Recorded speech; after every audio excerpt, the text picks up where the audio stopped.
What's not clear to, I think, the community is even if we met all of our goals in tough negotiations of bankruptcy, we're still going to have an $11 million deficit for quite a long time. And so any bankruptcy exit plan will have a hole in it, and it will require some kind of additional resource or come up with cuts of another $11 million. The city manager's bankruptcy plan has an $11 million hole in it that he is just now admitting. The problem with that is the hole is caused because he refuses to do public pension reform, and now he's asking the taxpayers for more money. When city bureaucrats say they need more resource, what they mean is they mean more of your tax dollars for more of their foolish spending. That is exactly why you shouldn't let them have any more, because they haven't learned their lesson, and the city has not reformed public pensions. Another need that we want to achieve with Measure H is to gradually address those issues and put our city back on better footing for the next recession. And, you know, it's going to happen eventually. The city manager's plan does not even put the city on good financial footing now, much less the next recession. The city manager's plan, as he admits, has an $11 million hole in it, but he refuses to bring public pensions into the bankruptcy, which are the primary cause of our city's bankruptcy. We need to have a viable plan to get out of bankruptcy in the eyes of a judge. They need to be convinced that we're a going concern, so the tax is important to that. And then finally, the one service increase that we think the community needs is this Marshall Plan on crime. The city manager references the so-called Marshall Plan, which is an oddly named effort to hire more police officers, and he says it's the only expenditure that he envisions from the tax increase that he wants you to pass on Measure A. Later on in this dialogue, you'll find from Councilman Kathy Miller that she doesn't agree with that she doesn't believe that the money should be spent on law enforcement, that instead it should be spent on libraries and other things that are unrelated to law enforcement. So in this short presentation of the Stockton Record, Bob Deis, the city manager, and Kathy Miller, the city council member, don't even agree on how the money they're asking you to spend on Measure A should be spent. Why should we give the city more money when they don't agree on how to spend it? So those are the needs that we are trying to address with Measure A. It's going to require some good management, some thoughtful policy making, so that if it was passed and we're restoring services. So are we restoring services, or are we hiring 120 new cops? I can't tell, and I'm sure you can't either. That we conservatively and consciously, gradually restore the footing of the city and not get back to the bad practices of the past. So there has to be some discretion allowed, I think, on the part of the city council and the city manager that follows me, and that's the concept behind the discretionary or the general tax rather than a restrictive tax. 4 years from now, who knows what will be thrown at us. There's got to be some discretion. So when he says discretion, what he's saying is trust the Stockton City Council. For those of us who have lived in Stockton most of our adult lives, that seems laughable. But to people on the city council and the city manager, that sounds like a reasonable request.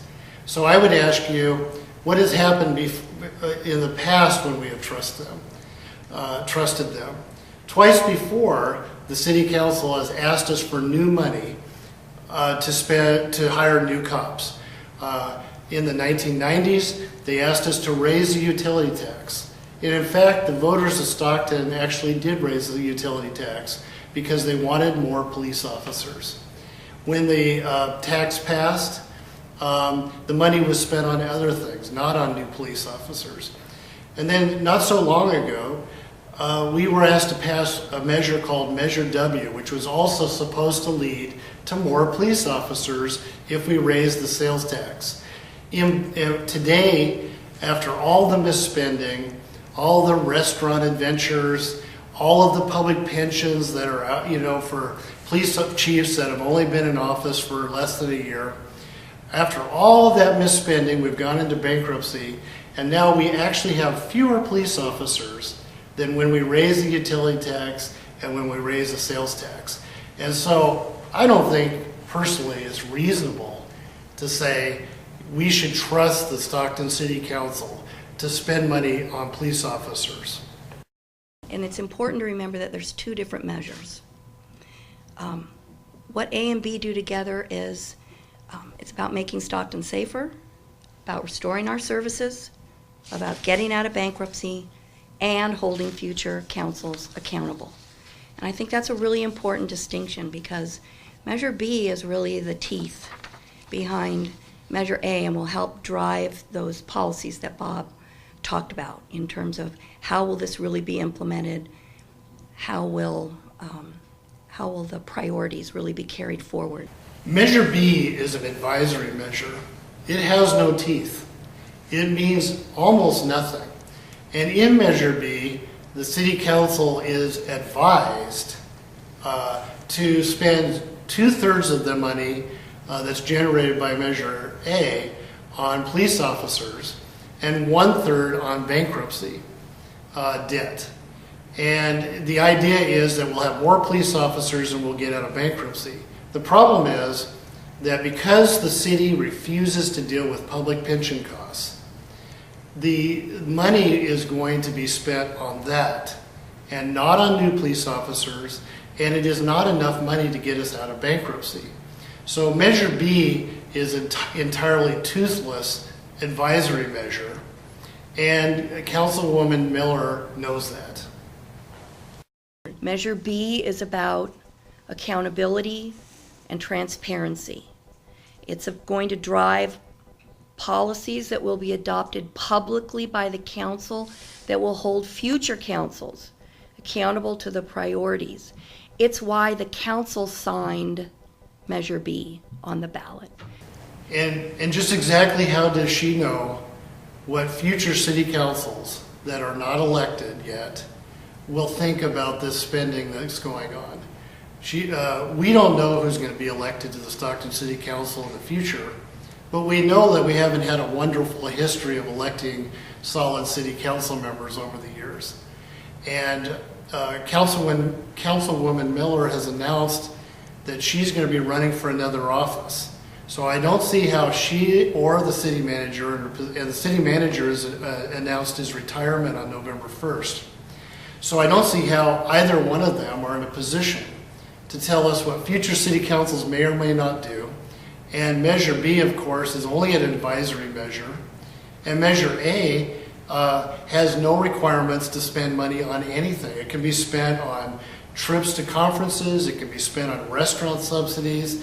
It can be spent on marinas. It can be spent on pay raises. It can be spent on more public pensions for well-paid employees. These are all of the reasons why you should vote no on Measure A and B, because what they're saying is not true.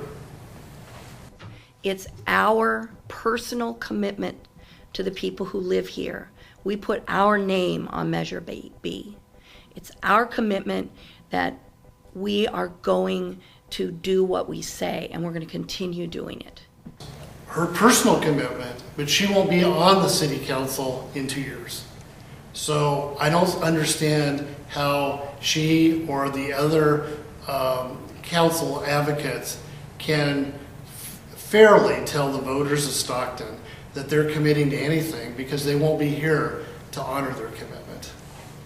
The old Stockton, wouldn't deserve this tax increase. That the old Stockton, with lack of accountability, lack of transparency, and lack of oversight, didn't deserve $28 million on the crumbling foundation. But I think the reforms they mentioned, from reforming benefits and compensation packages, show that we're on the right path. Councilman Tubbs talks about old Stockton, new Stockton, but we're really in the same Stockton. Stockton is in bankruptcy because city council members and city managers have spent more money than we brought in taxes, and that has resulted in us having a police force that can't respond to the calls of ordinary people when they're in distress. And he asks us to believe that there have been so many reforms that now it's time to trust the city council. Now remember, he's only been on the city council for roughly 8 months.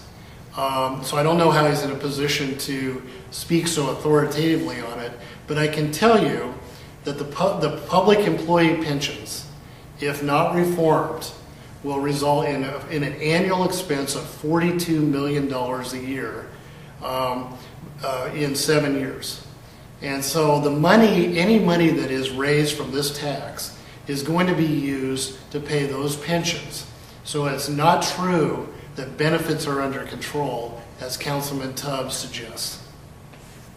The California State Controller, John Chung, who is a Democrat, did an exhaustive audit of the city of Stockton.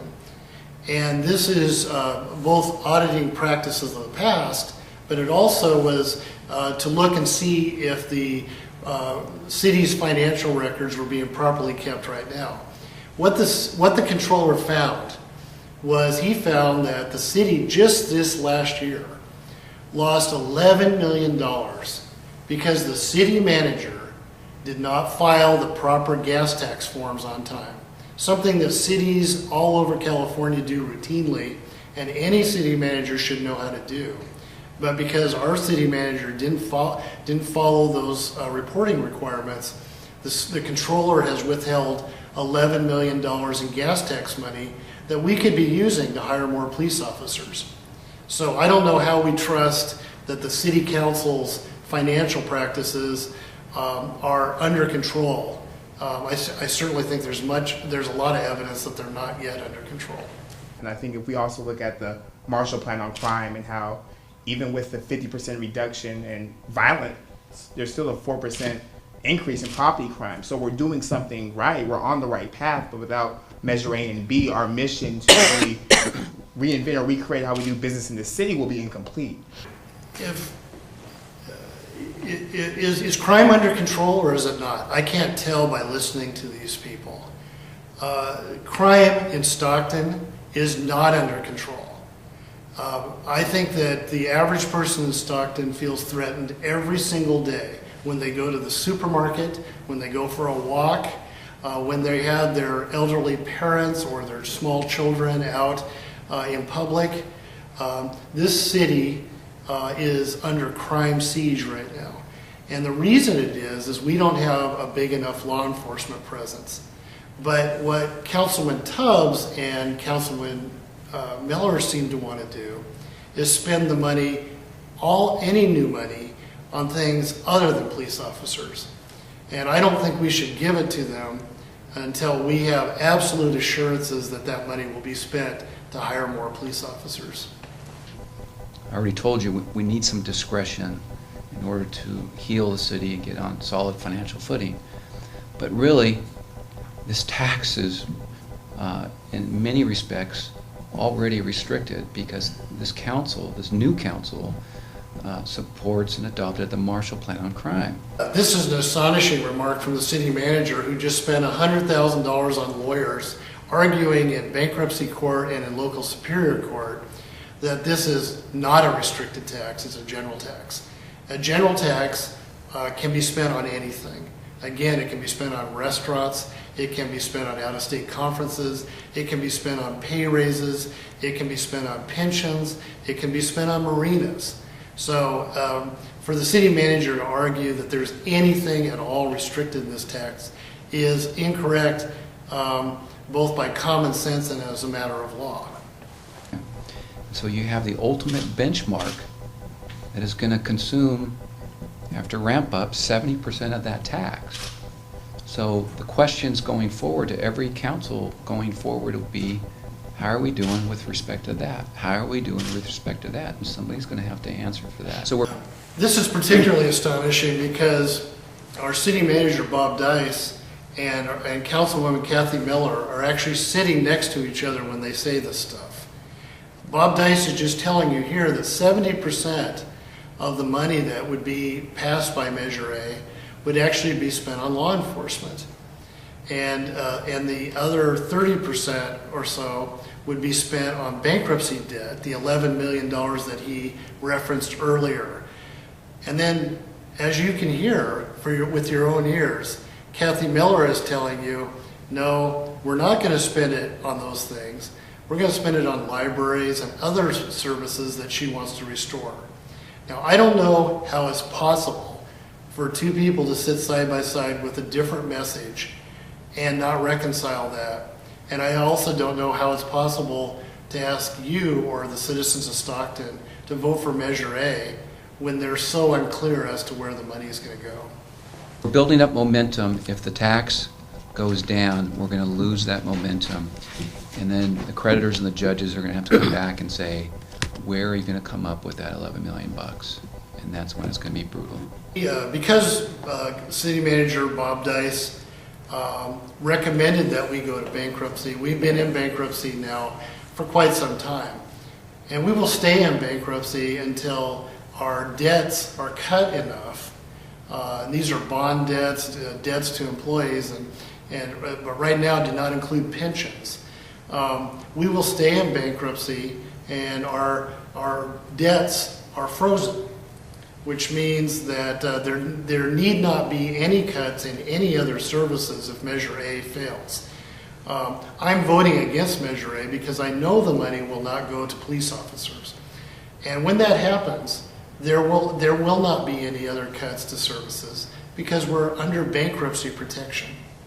Stockton will always have a challenge of reaching consensus to the point where 2/3 of the community are going to agree on one thing. That's a really high bar. I'll give you one, Bob. We agree on one thing. There's a consensus in Stockton that we don't have enough police officers. And that's a big consensus that is shared by most people that live here. The city actually conducted a poll on this subject. And what the poll found was that the residents of Stockton are willing to pay for more police officers. They're even willing to raise the sales tax for that purpose. But they want to have it absolutely certain that all of the money from such a sales tax would go to be hiring more police officers. Because when someone's breaking in your house, you can't call a marina, you can't call Paragary's, you can't call the city manager for that matter. You need a police officer to respond, and we don't have enough of them. There's diversity cuts a lot of different ways, and there's a lot of strengths to it. But getting consensus, because the state, Constitution says you got to get 2/3 consensus. That's a really high bar in this particular community. What does diversity have to do with this? It doesn't matter what your race is, what your religion is, what your gender is. You're still a Stocktonian, and you still have a right to be safe in your community. You have a right to be safe in your home. You have a right to be safe when you go to the park. You have a right when your kids go to school that they're safe. And I think, and I don't understand why diversity should affect that consensus that we all need to feel safe in our community, and that's why we need them to allocate the scarce resources to hiring new police officers, not all this other mischief. While it makes people feel good in the short term to say, we're going to bring on another 100 officers and we're going to arrest those rascals and we're going to throw them in jail and that'll solve our problem, it won't. It never has, and it's not going to in the future. Huh? What? Weren't they just telling us? Wasn't Bob Deis and Kathy Miller just telling us that we need this money for law enforcement? We need to hire more cops. I agree with that. Matter of fact, I've tried many times to get the city council to hire more cops. But now she's telling us that she does not believe in that, and that she doesn't believe hiring more cops will have any effect on criminals. I gotta tell you, most of us know somebody in this town who's been a victim of crime. And that's a sad fact. And when somebody's breaking in your house, you need the Stockton City Police Department to send a police officer. But Councilwoman Miller is now telling us that not only does she not believe in that, but I get the strong sense that if this tax passed, she'll be trying to allocate the money to other things instead of police officers. So why should we do that? And this tax will provide funding for things that we feel very passionate about.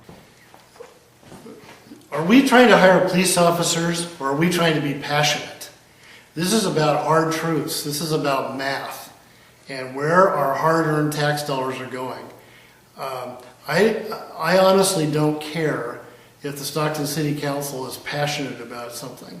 I want them to buckle down, make sure the scarce tax dollars are used for police officers, and not try to spend money on other things when they promise to spend the money on law enforcement.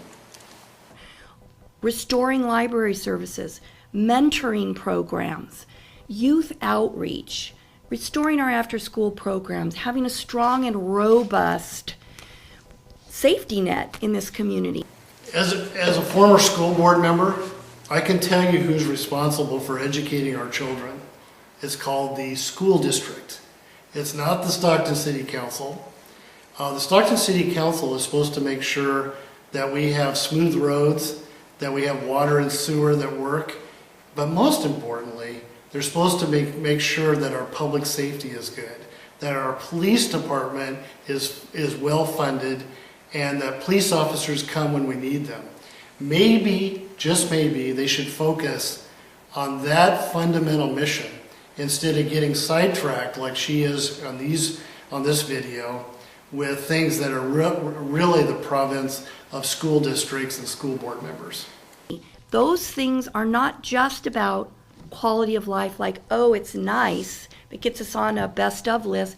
They do support our safety in this community. Those are the things that really break the cycle of crime.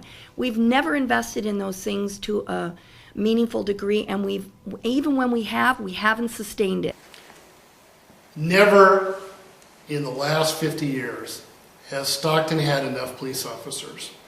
The people of Stockton have been screaming for more police officers for years. And the Stockton City Council finds new and different ways of spending money constantly on other things. And so it is not true what Councilmember Miller says, that we have a police department that's large enough. And it's also really apparent that we can't trust the city council to spend Measure A on police officers when she has such a long list of other spending priorities in mind. There's always been this push, this knee-jerk reaction. We just need some more cops, and we need to arrest these people, and let's build another extension to the jail, and let's just build more prisons. It isn't working. Our state already incarcerates more than any other state. It isn't working. California incarcerates more criminals than any other state, that's true. We are also the largest state. And so you would assume that we would incarcerate more criminals than any other state. In fact, Governor Jerry Brown has been fighting the federal courts because the courts have asked him to release 10,000 criminals, violent criminals from our state prisons. And even Jerry Brown thinks that's a bad idea. But apparently not Councilwoman Miller. And to keep banging our heads against the wall, I can't see the sense in it. I can't see the sense in it either. And as you've seen from this video, the city's not of one mind of how they're going to spend at the very best. They do not want to spend money on police officers, but they have to let you believe that they'll spend money on police officers to get your vote. Don't trust them. This is not a trustworthy proposal. Measure A is a general tax increase. It can be spent on anything. It can be spent on pay raises. It can be spent on Paragary restaurants. It can be spent on marinas. It can be spent on trips to conferences. It can be, but most importantly, it can be spent to pay off this huge pension debt that has been racked up. It will not be spent on police officers. Don't trust them. Vote no on Measure A.